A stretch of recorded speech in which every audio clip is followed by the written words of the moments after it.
At 0132 hours local time, the desert sky above northern Syria was black and endless, silent. Except for a faint, distant rumble that wasn't thunder. It was something the world had never heard before. Somewhere above 50,000 feet, invisible. To radar, an F-22 Raptor streaked across the stratosphere at Mach 1.6, the first time America's most secretive fighter had ever gone to war. No contrails, no light signature, just a cold, predatory shape slicing through thin air, unseen, unheard, untouchable. The pilot, Callsign Zulu 1 adjusted his throttle, the jet's engines whispering with that eerie, high-pitched hum unique to the Raptor.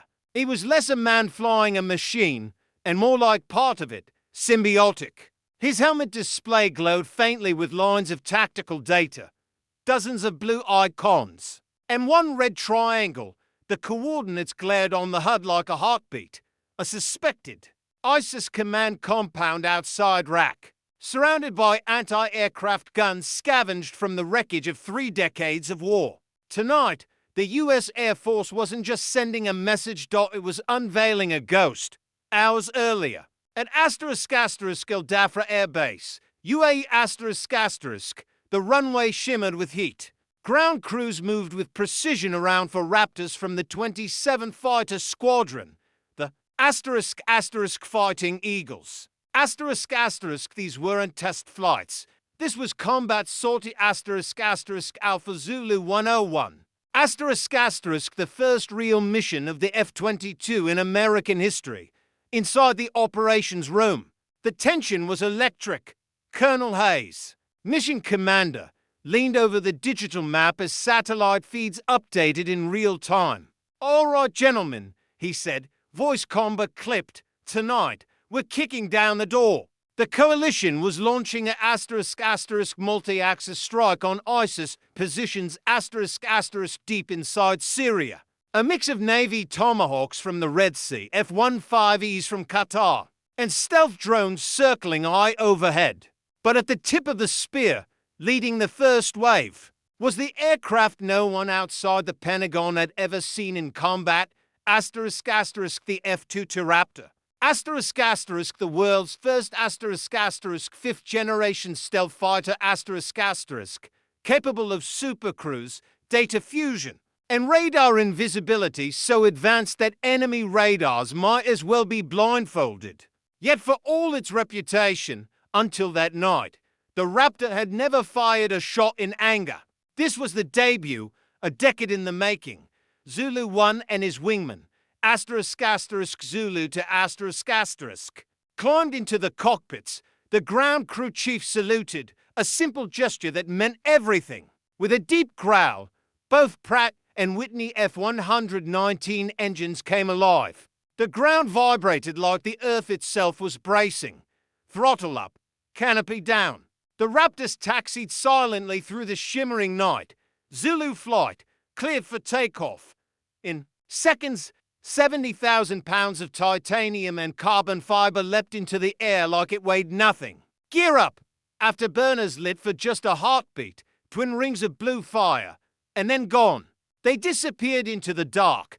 At 45,000 feet, the Raptors were completely invisible. Not just to radar, but even to the human eye. Only the faintest wisp of contrail betrayed their existence for a moment before the upper atmosphere winds erased it.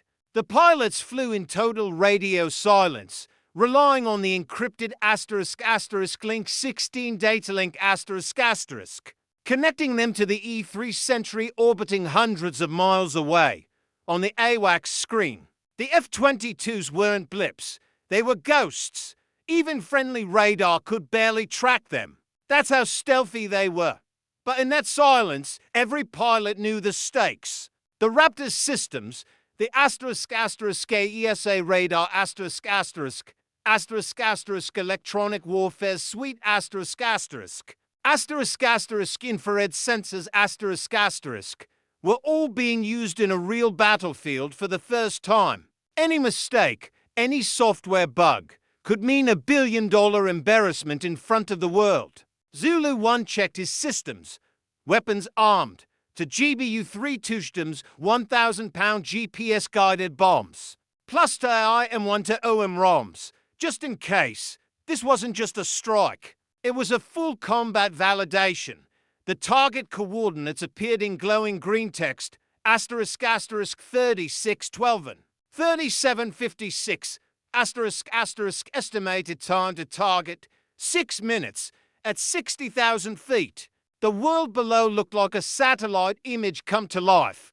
The Raptors, asterisk asterisk in AL9 for sensor suite asterisk asterisk, a network of over 30 antennas embedded in the wings, and fuselage was picking up every radar emission in a 250-mile radius. Syrian early warning radars were active, scanning the skies. But the F-22's radar cross-section was the size of a marble dot to the enemy. The air was empty. Down below, Russian-made asterisk asterisk ZSU-3 for Shilka asterisk asterisk guns tracked phantom targets that their operators had no idea Def was circling directly overhead. Zulu 1, target in sight, the pilot whispered, even though no one could hear him except the jet's onboard recorder. He toggled the target pod, magnifying the thermal signature. A faint cluster of white-hot dots, vehicles, maybe a generator. Then, movement, a pickup truck pulling into the compound courtyard. Human figures dismounting, carrying rifles. This was it. Zulu 1 set the release parameters. Bombing altitude, 40,000 feet. Speed, Mach 1 to dot mode. JDAM precision. He armed the first weapon. Bomb 1 ready, a pause. He exhaled slowly. Bombs away. The 1,000-pound JDAM dropped into the black void below, tumbling silently at 1,000 feet per second. Its GPS receiver locked onto coordinates accurate to within 3 feet, 8 seconds to impact. From 40,000 feet, the pilot couldn't hear a thing, but the FLIR feed showed a flash, a brief, white-hot bloom that consumed the courtyard. Then another, the secondary blast from stored munitions cooking off. Target destroyed. At Al Dhafra. Mission Control watched the infrared satellite feed with bated breath. The screen showed a bright bloom expanding across the desert. Then silence. Impact confirmed. A technician called out. The room exhaled all at once. Colonel Hayes leaned forward. Good effect on target, yes, sir. Very good. He smiled slightly. Then, gentlemen, the F-22 has arrived. But the mission wasn't over. As the Raptors banked west, radar warning receivers suddenly flickered. A Syrian S-200 surface-to-air missile site had just gone active. Its massive radar dish turned toward the last known flight corridor. For the first time that night, the ghost had been noticed. Zulu 1 didn't flinch. He had the advantage of altitude and stealth. But there was something else on his screen. A flicker of radar from asterisk asterisk unknown origin asterisk asterisk not Syrian not coalition. Something with the signature of an asterisk asterisk older Russian early warning array asterisk asterisk. And it was tracking. The pilot eased the stick, descending slightly, letting the stealth geometry and radar absorbent coatings do their job.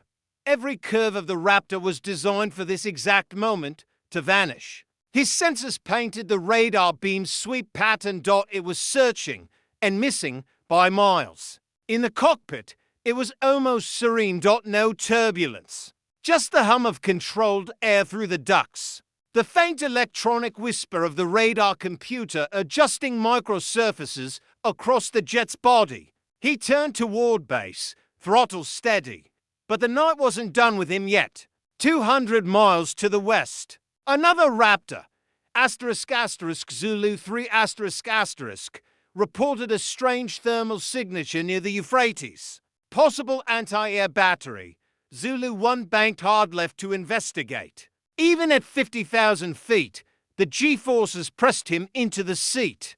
The heads-up display flickered as the sensors switched modes, infrared, then radar, then passive RF scan. He saw it, faint but real, a Soviet-era **********6 gainful ***** launcher operational. And locked on, the F-22's defensive suite went silent. No flares, no chaff, just math and stealth. The pilot eased into a shallow climb, maintaining Mach 1.3, keeping the missile site's radar locked onto nothing. He could sense the difference. When you're being hunted, every sound feels louder, every vibration sharper. He marked the coordinates. This is Zulu 1, possible SAM battery at grid 40 to Tango. The AWACS controller's voice came calm. Copy that, Zulu 1, F-15s will handle it. But deep down, he knew if that missile launched, it wouldn't see him. Not really. Because the Raptor was built for this, to be the thing that never appears on radar screens, but always appears in nightmares. He throttled back, letting the jet settle into cruise. Stars glimmered through the canopy, the curvature of the Earth faint on the horizon. It was easy to forget you were in combat when you were flying at the edge of space. Below. The desert slept above. The Raptor watched, and in that stillness, the world had quietly entered a new era of air warfare. One defined not by how loud your engines roared, but by how perfectly you could disappear. The strike was over, but the mission was not. Zulu 1's F-2 to Raptor sliced through the upper atmosphere, 60,000 feet high, gliding silently over a war zone that didn't even know it had been touched. Below, the flames from the destroyed compound flickered like a dying campfire. Miles beneath his wings, Zulu 1 to control, the pilot spoke calmly. Good effect on target, RTB. But as his words transmitted through the secure data link, a new blip appeared on his passive radar display. Faint, slow, and large. An unknown aircraft had just entered the battle space from the north, altitude 35,000 feet. No transponder, no IFF ping. Not coalition, not friendly. The system tagged it with a yellow triangle. Then, red dot, an unidentified aircraft heading straight toward them. Zulu 1 narrowed his eyes behind the visor. He'd heard rumors, whispers among pilots, that the Russians had started running escort observation flights during Western strikes in Syria. Su-30s, sometimes even Su-35s, shadowing coalition jets from a distance. Officially, it was to avoid misunderstandings. In reality, it was a reminder. * you're not alone up here. * Zulu 2, tighten up, he said. The two Raptors banked into the moonlight. Their silhouettes were ghosts against the sky, nothing that any radar could see. Far below, in the coastal city of Latakia, a Russian S-400 radar array swept the heavens. Its operators stared at the screens, frowning. There were Tomahawk cruise missiles detected over western Syria, F-15 Eagles farther south, but nothing in the central corridor. And yet, the strike on Raqqa had just been reported. How? One of them muttered. There's nothing there. Nothing on scope. The operator adjusted the gain, switched to low-angle scan. Still nothing. The F-22s were gone, completely invisible. Back in the air. Zulu 1's onboard computer finished analyzing the unknown radar reflection. It was an Su-30 flanker ***, roughly 60 miles away, cruising parallel. The Raptor's radar, the ***, and they PG-77 AESA ***, had picked it up passively, without emitting a single signal. That was the Raptor's greatest trick. It listened to the electromagnetic spectrum instead of shouting into it. Zulu 1 smiled.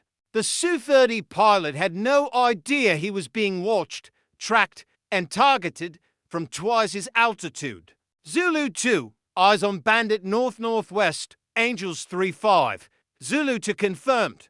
Tally negative. You sure you see him? Oh, he's there, Zulu 1 replied, with a tone of quiet confidence. He just doesn't know we are for the next 10 minutes. The Raptors shadowed the Russian jet from 50 miles away. The Su-30's radar swept left, right, searching. But each pulse passed straight through the stealth fighters like light through smoke. Finally, The Russian turned back north, unaware he'd been stalked the entire time. Zulu 1 exhaled slowly. The tension in his shoulders eased. Target clear. Let's go home. At 0200 hours, the Raptors crossed back into coalition airspace. The lights of *** Dhafra Air Base *** shimmered below like a string of gold. They descended silently, still cloaked in darkness. As the wheels touched down, the jets rolled to a stop, engines winding down with that metallic whine unique to the F-22. Ground crew surrounded them, not cheering, not clapping, just silent awe. Everyone knew what had just happened. The Raptor had gone to war, and no one had even seen it coming. Inside the debriefing room, the pilots sat across from Colonel Hayes. The lights were dim. A projection screen flickered to life, showing infrared footage from the targeting pod. The explosion, the secondary blasts, the compound reduced to dust. Mission accomplished, the colonel said simply. Then he looked up. How did the jet handle? Zulu 1 smiled faintly. Like it was built for this, sir. He wasn't exaggerating. The Raptor's performance had exceeded every simulation. The *** data fusion ***, the ability to combine radar, infrared, signals, intelligence, and satellite imagery into a single picture had given the pilots near omniscience. They saw everything, heard everything, controlled everything. Colonel Hayes nodded. Good, because next time they'll be ready. The news broke the next morning. US fighters strike ISIS in Syria. The headlines read. But buried deep in the articles, one line stood out.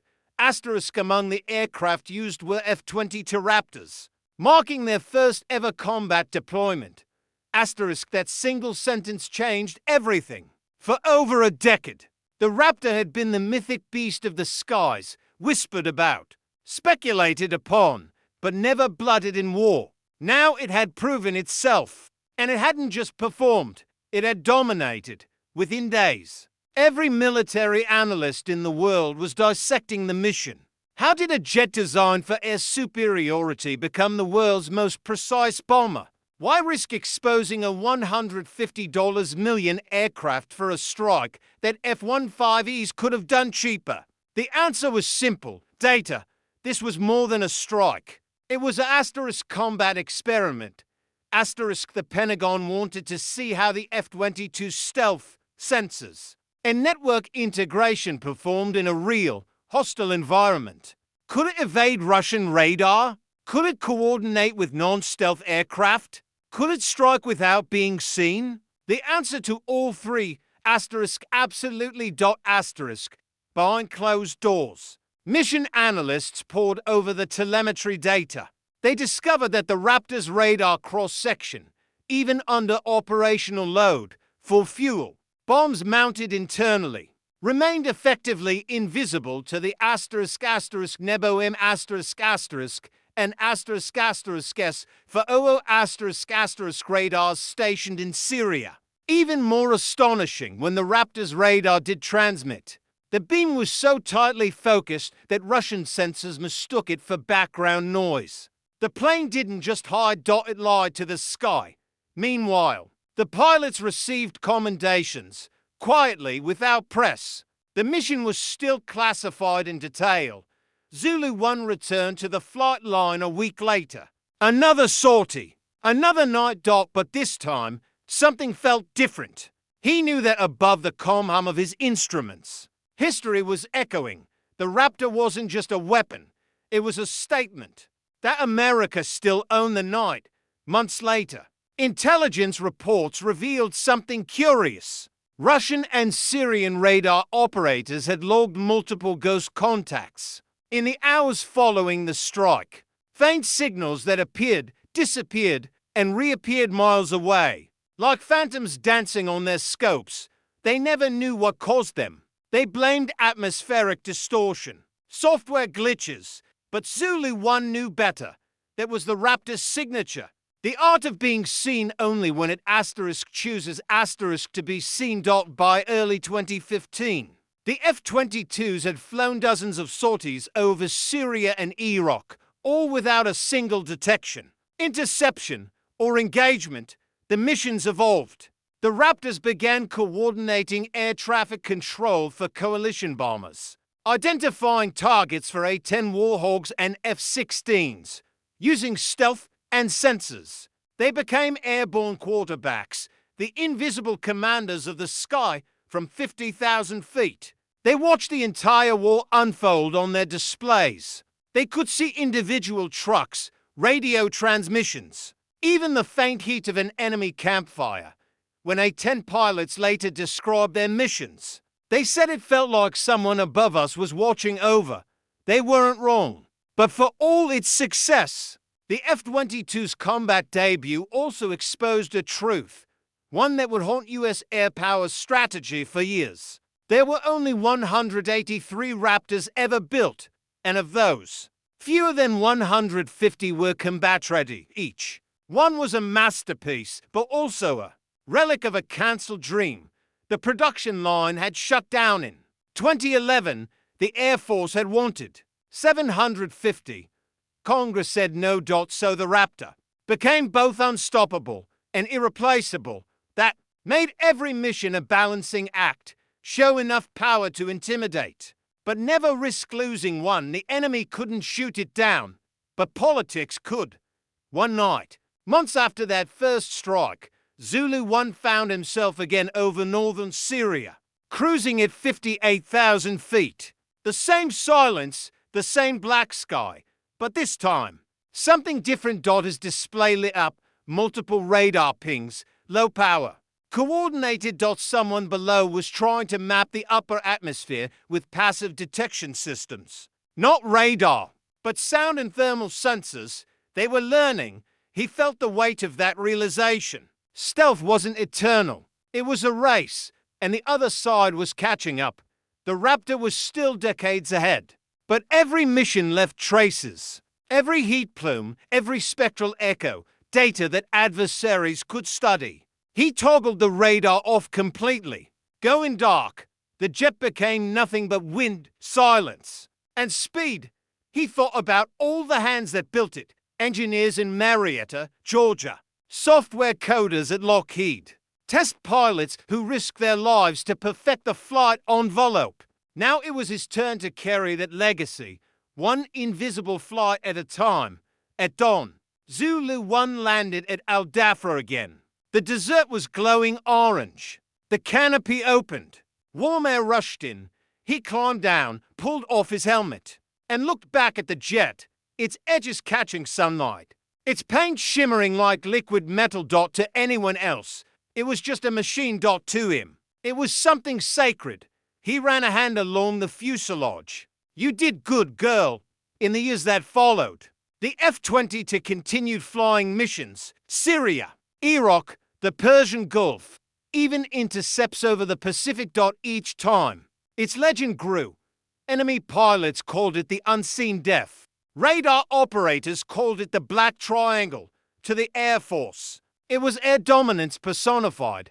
And yet, even now, the Raptor remains shrouded in secrecy. Its true combat logs classified. Its real kill ratios redacted. Its future uncertain. But one thing is certain. The night of September 22nd, 2014, the night Zulu 1 released that first bomb, marked the moment modern air combat changed forever. No warning, no detection, no defense. Just a whisper in the wind. And silence. The F-22 Raptor proved that air superiority isn't about firepower or speed. It's about knowledge, awareness, the ability to see without being seen, to strike without being struck, to exist in a world that doesn't even know you're there. And somewhere out there right now, a Raptor is flying. You'll never see it. You'll never hear it. But it's there, watching, waiting, protecting. Asterisk fade to black. Asterisk.